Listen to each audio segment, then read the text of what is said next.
welcome back to the Summer Series 2023 in association with H&H. As you might be aware or not, we are live every day until July the 13th, and the sessions are on demand if you can't make one of them. I recommend you watch them all. For those that don't know who I am, I'm the founder and CEO of the Inspiring Workplaces Group, Matthew Manners, or Matt Manners. And every day I've been giving you a little nugget so far about the Inspiring Workplaces Group. And today's one is we've actually just launched our consulting arm of the business, IW Consulting, the imaginative name.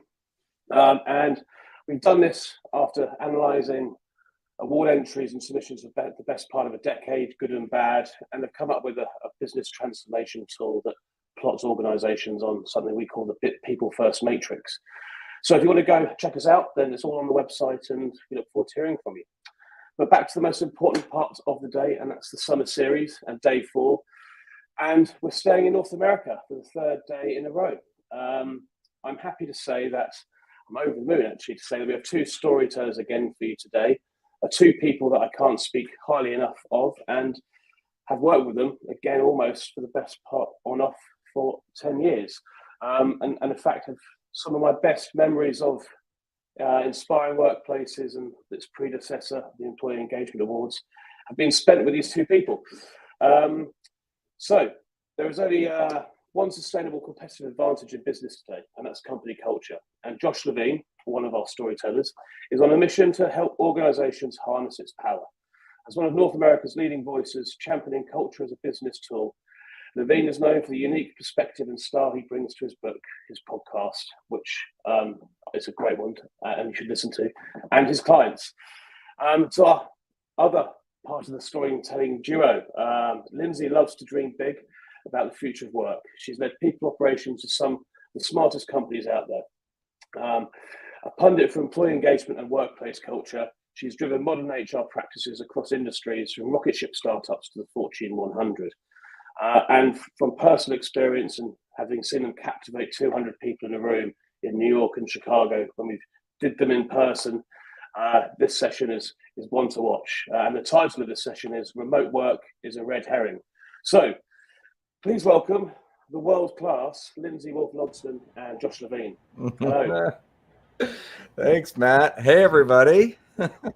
Hey, all. I'm going to leave you 2 to it. They want to see you, not me. So I'll be back soon. Have fun. All right. Fantastic. Sounds good. All right. Hey, everybody. We're super excited to be here today. Lindsay and I, as Matt has said, have been in and around this kind of Matt Manners Inspiring Workplace brand ecosystem for close to a decade now. And Lindsay and I have collaborated on many talks. And usually we can't help but start predicting what's going to happen. So here we are, yet another edition of Josh and Lindsay Predict the Future again. Lindsay, anything you want to say before we get started? And I'll start flipping some slides. No, just really excited to talk about this topic. Josh and I had the great pleasure of heading to South by Southwest this year and hearing a lot about what folks think is new and next in the world of employee engagement and the workplace. And over again, kept hearing about this remote work and all the different angles and sides of it. And at the end of the day, over beers, we just decided, you know what, this may not be what it's all about. So we're going to share a bit of that with you today. Right. So clearly, I think this audience is well aware of what's happening in the world, which is that there are all these conversations, and I dare I say, fraught conversations about returning to work. And it is constantly in the news. Should we bring people back? Is it a forced return? What's our approach? It's distributed work all the time and from anywhere, like Airbnb did. It is the talk of the last few years, right? Pandemic sort of thrown us in there. I don't know. I guess what I would say, Lindsay, is that these conversations are all about the when and the where. Absolutely. That's what these are. But that's not what we're thinking about now, right? We want to move beyond that. It's so interesting coming out of the pandemic. So many companies were forced into making the remote work decision. There was really no other option. Now, as we take a couple steps outside of that, and companies do find themselves in a position to make some choices about this, what we're finding is that they're floundering. There's so many different pundits from every corner saying remote work is the just right thing, or remote, calling folks back into the office is the right thing. And going through these articles, what really stood out to us is we just don't think they're focused on the right questions. So we're here to unpack a little of that today. Right. So here's the punchline, or here's what's going to set us up for the day. So it's not the when, and it's not the where that we need to be focusing on. We need to be focusing on the how. And here's the reason why. The talent pool is getting shallow. There is just not, but this is the major trend, right? We have the pandemic trend happening and everybody's kind of looking backwards and saying, okay, hybrid, blah, da, da, da, da, da. This is the thing we need to be concerned about much more than where people and when people are working. And it's really jumped to the forefront over the last couple of weeks, actually. You're seeing a lot of folks realize that, as at least in the US, we're realizing, hey, we might not be in such kind of economic fraught times as we were worried about, but there's still a lot of concerns about what the economy is going to be like moving forward. It's slowly dawning on people that generation, we love to hate, the boomers, set us up really over the last 30 years to think that talent pools are inexhaustible and there always will be more folks that show up to apply to jobs.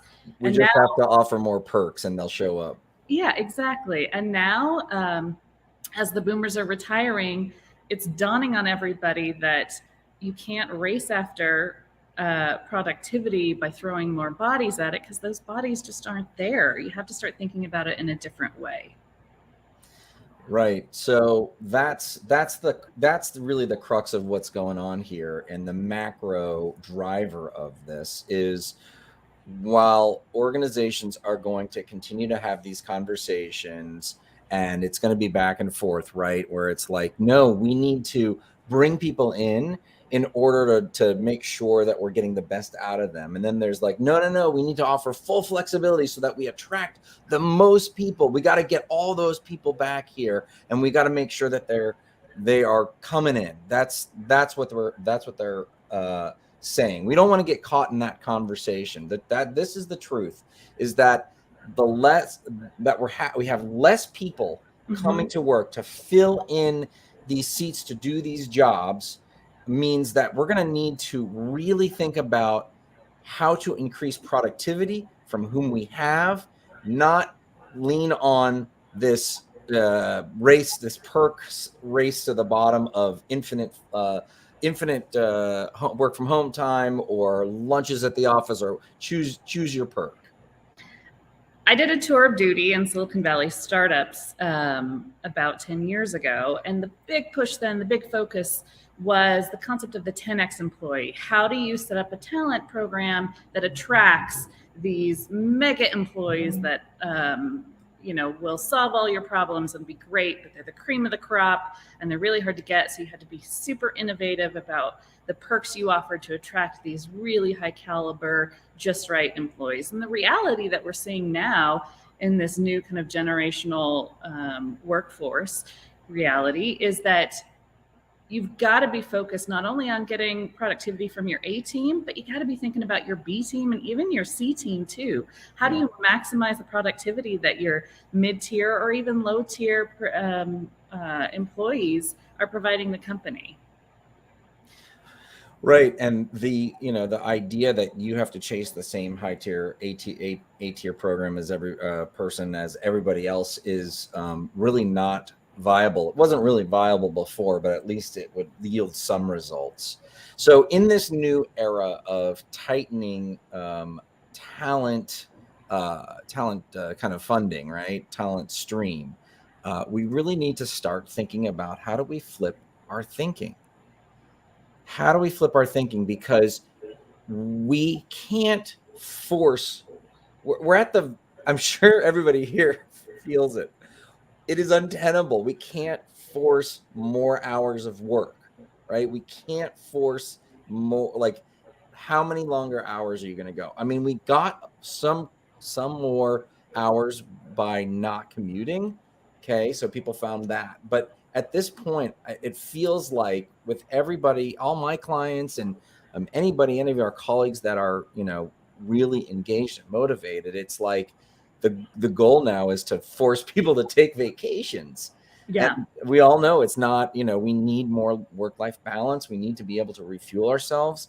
And so we can't force the productivity the way that we've been doing it. And so that's really what the flip in our thinking needs to be.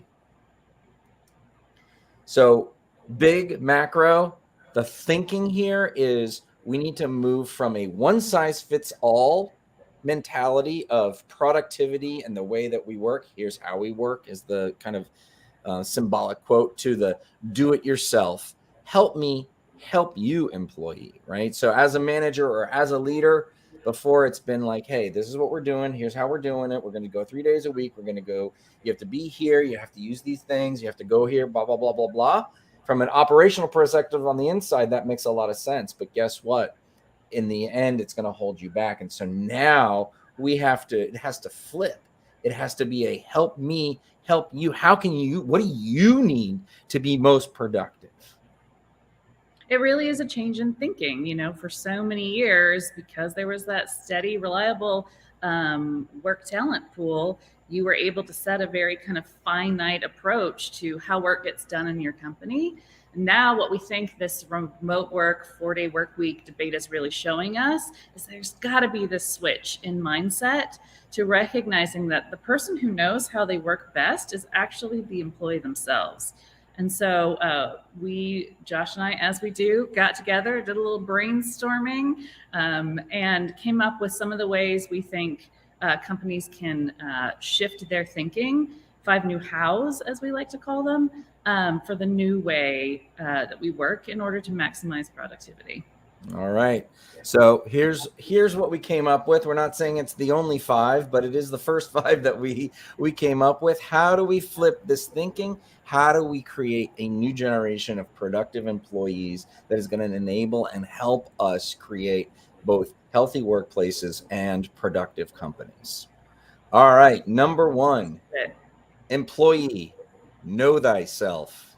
So dramatic when you say it like that, Josh. I love it. This somehow ended up to us seeming like really radical thinking, but the reality is that because we've come out of previous workplace thinking where we kind of plug ourselves in as cogs in a wheel and operate within the very defined how we work of a company, is going to be a challenge moving forward to get employees to come in and really understand, well, what do I need to do my best work? What's my own personal approach to work that makes me most productive? And we think a really important switch that managers and human resources professionals can do is build systems within your company to help employees figure that out. Because, it's not unreasonable that folks get to corporate level jobs and don't actually know how they work to be most productive. So creating learning and development opportunities, challenging employees to try different modes of working and seeing what fits best. Do you work best in a crowded coffee shop with a lot of ambient background noise and a full octane latte next to you? Or are you the type of person that needs headphones and like white noise and a dark room and absolutely no distractions? A lot of folks don't know the answer to that question. So challenging employees to figure that out, enabling them with different tools to figure out how they work best is going to be an important thing to do moving forward.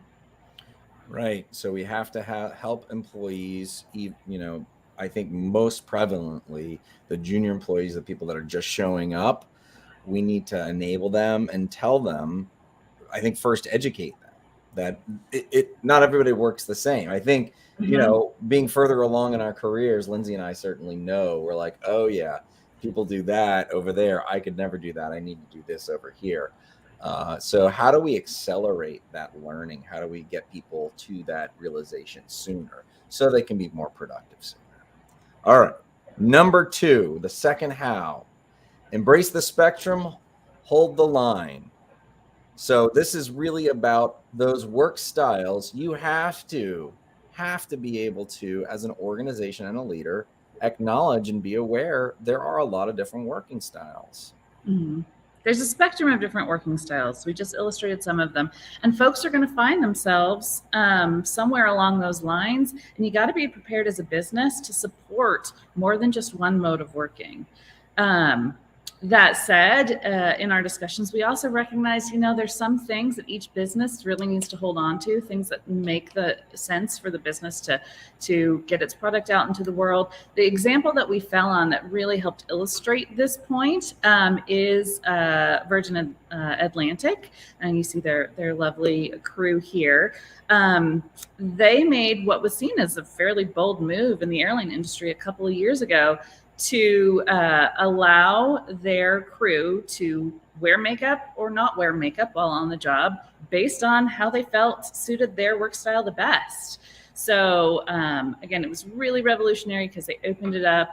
Any gender could wear makeup. Across the board, folks could wear makeup or not wear makeup and not suffer any employment consequences because of that, because it was part of their dress code. Some people felt like wearing makeup helped them show up very professionally in the workplace. Other folks felt like it was a big distraction and didn't help them at all. So they put that autonomy, that choice back into the hands of their crew. However, in true Virgin style, they did say, if you are one of those folks that decides they do still want to wear makeup while in flight, you got to keep to the signature red lipstick of Virgin. So that's a great example of a way that a company let loose a little autonomy and gave more choice back to the employee while still kind of holding a line of the company brand and what needed to be in place for the company's kind of signature style to shine through. So what is, where in your system can you identify work styles and enable people to be able to do the work they want to do in the way that they want to do it? And also, what are the lines? Where are you? What is critical for everyone to do? Is it a once a month back in the office and we've decided that that's what it is? And I understand it's not for everybody, but this is something that we're going to do. So there is this balance, and this is really about thinking where we are on this. Well, it's also a spectrum on this of, all the rules all the time, complete freedom. So what's in the middle? What's in the middle? How are we going to do that? All right. So that was number 2. The second how. Our third how. 3. Drive productivity with policy? Not anymore. This is about driving productivity with expectations. So one of my favorite quotes, if you want people to build a ship, don't give them tasks and chores, but teach them to long for the immensity of the sea. And what we're saying is, it doesn't matter. In a way, there's the goal, but you don't necessarily have to tell people how they should achieve that goal. I'll let Lindsay dig in a little further. Yeah, we were talking about this. I'm not sure if it's a worldwide phenomenon, but a couple of years ago, one of the biggest reality shows in the US was a show called The Amazing Race. And they took teams of folks and they gave them a destination and they let them loose and let them figure out the fastest way to get there. And it made for some great reality TV, because what you realized is different personality types, different teams were able to kind of make their own way, find their own quickest path to the same destination. And that's what this means as well. If you overprescribe, if you create policies that are so restrictive that it tells people exactly what course they have to take to get to a goal, you're missing out on all the other really amazing quick shortcuts that folks might know of through their own experience, through their own approach to working. So we really feel that to drive maximum productivity, you have to adopt this mindset of setting expectations and giving autonomy to let folks get there in their own way. Every once in a while, somebody might try to take a shortcut that turns out to be the long way around. They can learn from that experience. We believe in the future.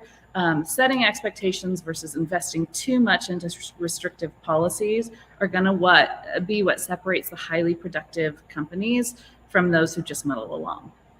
Exactly. So I think it's really about shifting, and it's a little scary and might even be a little bit slower in the first place, but it's going to give you a much higher ceiling to those elements. And policies are there for, to keep things in line.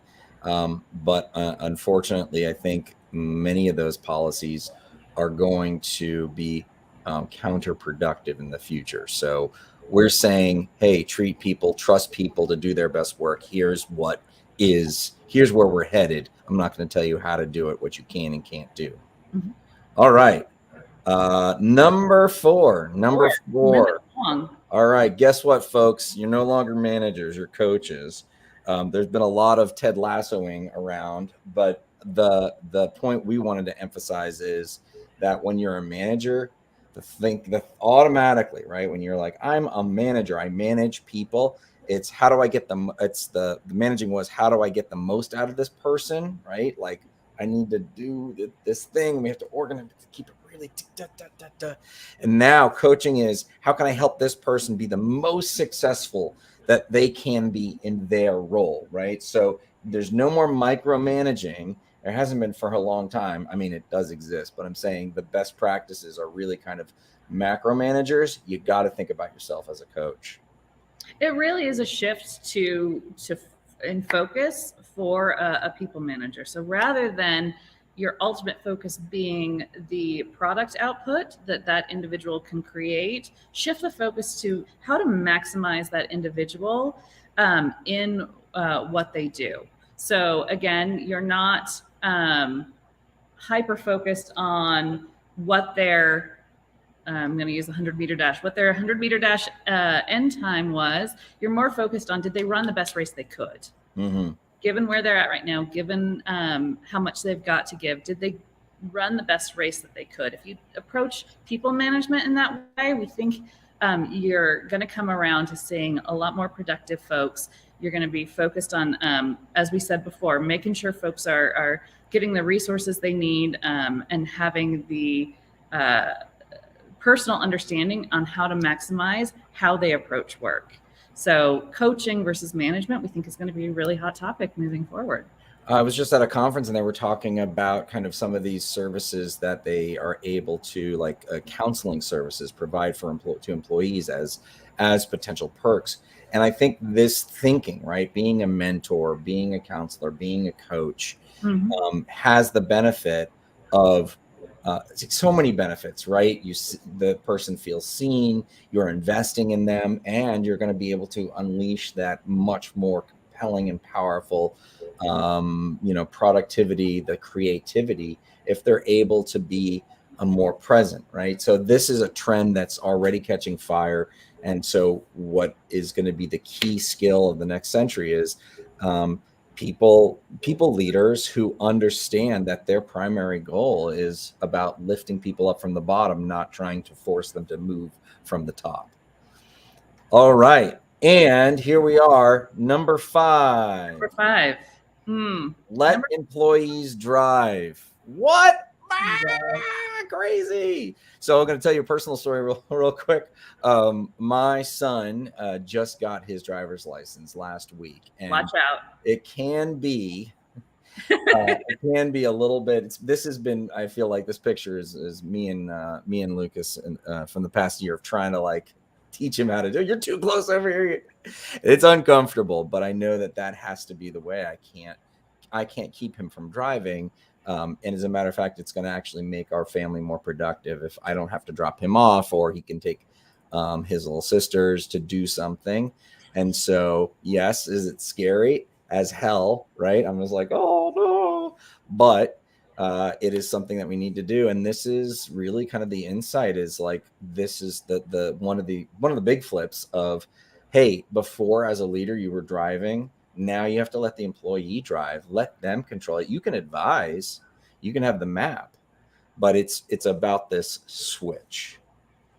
And about the role of folks in human resources, in culture, in leadership and management, to recognize that this feeling is going to exist. We've all worked in environments where command and control was the name of the game, and you were given very specific instructions on how to work, what type of work you need to do to be most productive. And now that we are telling folks, hey, you kind of need to move into the passenger seat and let the employee drive, the feelings are scary, and that's a real feeling. So just being prepared to help organizations navigate through that, we believe is also a focus that people need to have in order to make these changes really kind of sink in across an organization. So those are our 5 hows of the future that is going to exist with this this trend line of less people to fill positions, which means more productivity per person. How do we do it without tightening the screws and lashing them to chairs? The future lies right smack dab in the middle of how I work best and how we work best. Where are you on that spectrum? How do you enable people to show up? Ask them that question. How do you work the best? How do you support them? And then on the other side, demonstrate, here's how we run meetings. Here's what we do here. These are the pieces and the parts. But it can't be only the how we work best. Hey, everybody, you sign up. This is what it is. And so your future, the people that are watching this, your future lies in the overlap between those two. That's a sandbox that human resources professionals, leaders, managers will all be playing in, we think, over the next couple of years as we try to solve this productivity issue. And again, the number one takeaway I think we can leave with folks today is don't get too wrapped up into questions like, oh, should we require everybody to move back to the office? Or is remote work the right thing for our company? Instead, focus on these mindset changes. Are we making grand overarching decisions that don't give room for individual autonomy in how somebody works best, and therefore cutting ourselves off at the knees when it comes to productivity? So, we hope that these insights are useful to you, and we're appreciative that you let us look into our crystal ball a little bit and predict the future, and we're excited about what comes next. Absolutely. So don't let remote work become your red herring. I want to do a quick promo. I have a new podcast out called Great Mondays Radio, and I talk about subjects like these, candid conversations with culture leaders from across the organization. I'm recording a call with Chief of Staff at Microsoft this afternoon as an example. So getting a lot of amazing folks. So you can find Great Mondays Radio wherever you listen to your podcast. Thank you. Lindsay, you have anything you want to promote? What you got going on? No, I'm just going to say that between Inspiring Workplaces and the summer series and your podcast, man, this has been a great summer for kicked off. Yeah, we've kicked it off strong for sure. Excellent. Absolutely. Awesome. Well, back to Matt Manners. Thanks for having us on. Hello. Thank you. Sparks flying off in every direction. Just trying to gather my thoughts. That's 75% of this week's content has come back down to kind of the focusing on the human personalization and the individual and their needs. And that's how you're going to design better work cultures, which is really interesting. I always try and play the devil's advocate, so sometimes my views are not my own. Come at me, bro. Yeah, we expect nothing less. Couple of things. There's so much in that 25 minutes. So I like to timestamp the five elements, the 5 new hows, if we could. But one of my observations was the shallow talent pool, and obviously there's going to be 2 clear paths people can take, I think. You could look at obviously the negative path, which would be we're going to try and extract more hours out of you to get more productivity. Or you could take the experimental 4-day week route where you're going, okay, let's look at new ways of working so we could actually maybe be more productive because we're finding that balance. And that feels like that's just going to become a real stark option in the labour market. I don't like that term, but it's the best way of describing it. The companies, you're either going to go, okay, your old way of thinking, your new way of thinking, and there's a shallow talent pool, so that's where the talent's going to go. So if the businesses that just do not change their mindset, they are going to lose out big time, aren't they? It's business critical now. Yeah, it certainly feels like that way to us. I mean, in other shifts, and there's still organizations that are trying to make one of the last big shifts that occurred, right, which is like digital transformation. So when you show up to a bank website and you know that they haven't invested in that and it's been here for 20 years, right? This is what's going to happen is you're going to have these early adopters that are going to take that risk. It's not everybody, but then you're going to slowly but surely see, I believe, people going, whoa, this is untenable. What we're doing right now. And I don't know, it depends, I don't know what each company's floor is going to be, right? Where it's like, it's a slow death, or it's going to be someone just sees it. And, probably we're going to see some low end disruptors, right? The 4-day work week folks, or I don't know, whatever these new companies are where they're like, yeah, we're everywhere. It doesn't matter. You can show up or not. You just got to get this work done. And that's likely going to be the next big rise is how do you get, it's like that kind of new companies that have that productivity.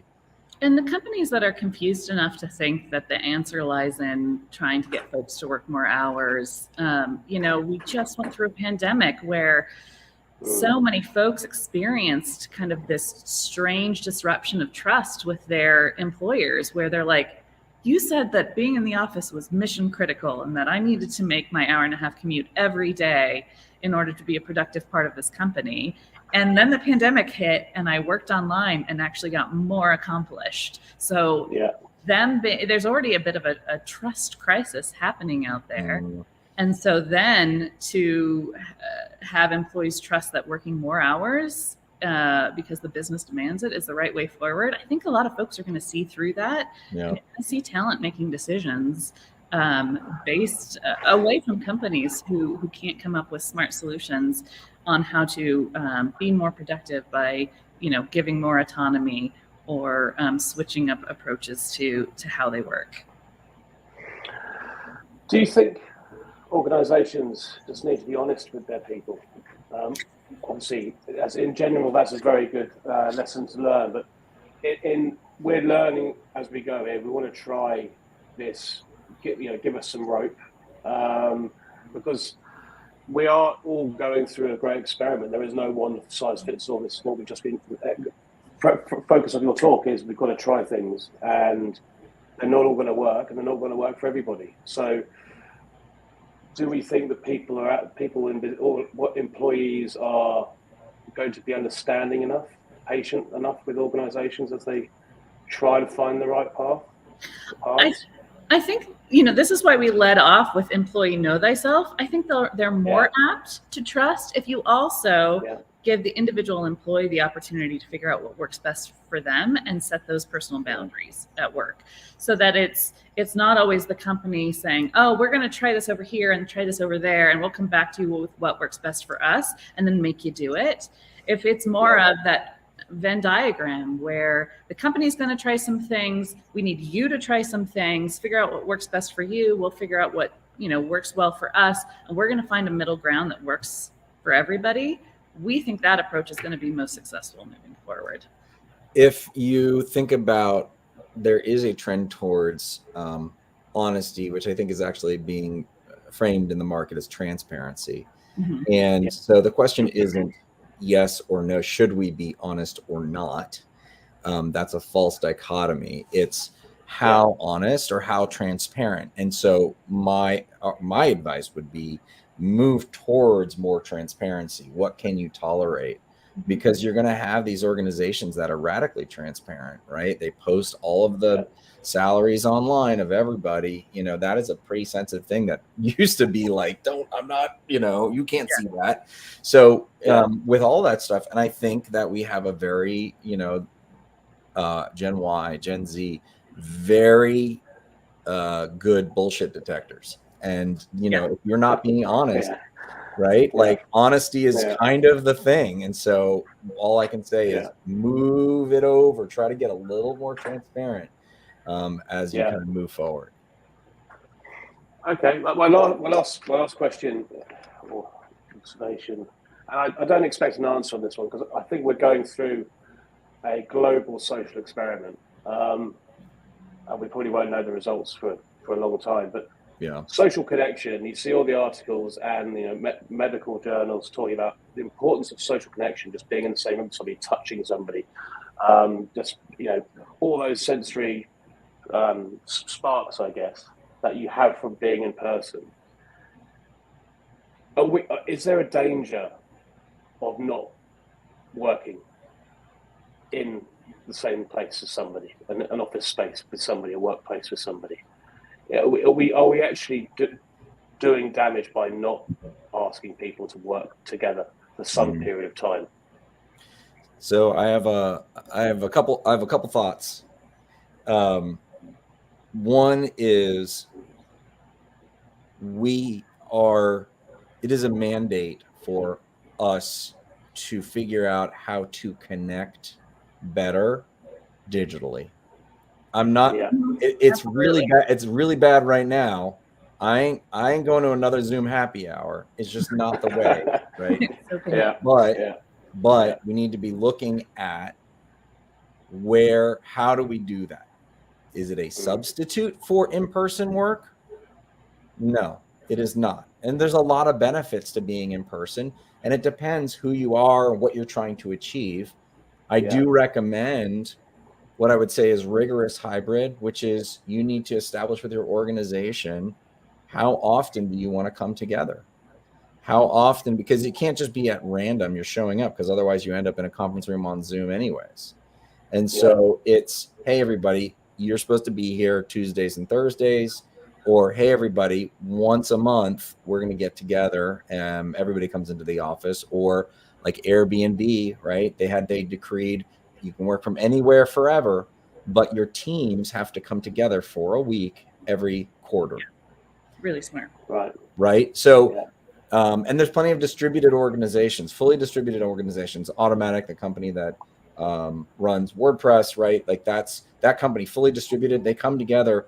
They bring everybody from around the world for a week together once a year, right? So that's, to me, that's an indicator. So it is hard to get back into the office for sure, but we just need to have an agreement around when that is, so that it's not a waste of time.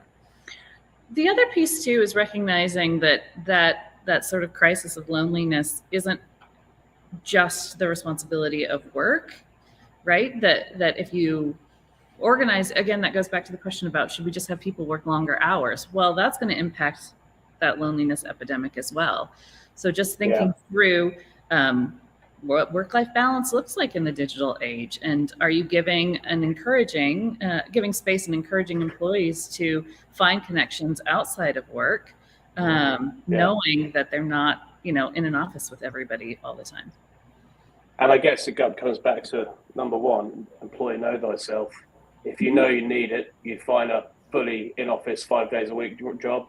If you don't need it all the time, you find a hybrid job, and if you don't need it at all, you fully remote. So absolutely. Okay, brilliant. Look, I'm engrossed. I told you I would be. Absolutely fantastic session. I really, really do appreciate it, and we will be sharing this on demand in about the next 30 minutes and doing little snippets from it as well across the internet. So thank you so much, Josh. Absolutely. And Matt, I hope we can in the next year get together in person, because I'm lonely without you, bud. I can tell you right now, Chicago the 19th, 2024, we're doing our awards at cocktail evening. So all right, let's go. Shut down, baby. Thanks, Matt. It's so good to see you guys. Always great. Take care, both. Have a great summer. Well, absolutely fantastic session and a really great way to end week one. Four sessions and this week. Thank you so much to Josh and Lindsay. Thanks also to Amy, my colleague, who's been helping me throughout week one in the background there. And I'm really looking forward to seeing you all for week 2. H&H will be hosting it Monday session. I'm off to Oslo to see Bruce Springsteen for the first time, my favourite ever artist. Lovely birthday gift from my wife. So I will see you on Tuesday, and have a great weekend. Take care. Bye-bye.